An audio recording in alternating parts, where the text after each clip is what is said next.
Hello family, पटकन बघून घ्या की रेसिपी काय बनते आणि संध्याकाळी हमका सगळ्यांना सरप्राईज द्या बनवून.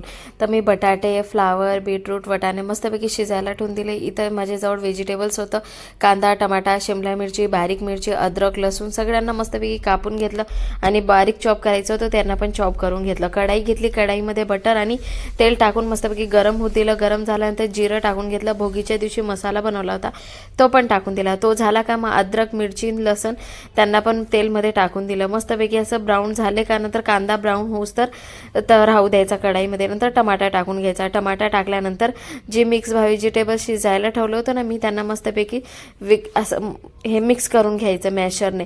नंतर बटाटे टाकून घ्यायचे कढाईमध्ये, त्यांना पण मॅशरने, आणि जो व्हेजिटेबल्स होता दोघांना मस्तपैकी मिक्स करून घ्यायचे.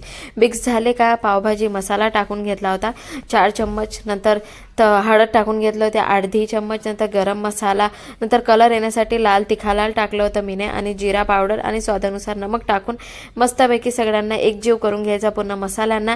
मसाला मिक्स झाला का इथं चिंचेचं पाणी होतं तर चिंचेचं पाणी टाकून घेतलं. तुम्ही निंबू पण टाकू शकता या जागेवरती.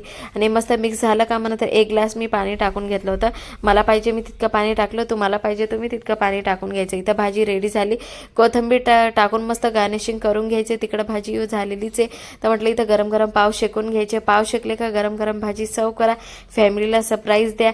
तर चला आपण भेटूया पुढच्या व्लॉगमध्ये. त्या अगोदर व्हिडिओ आवडला असणार तर like, subscribe. Bye bye family.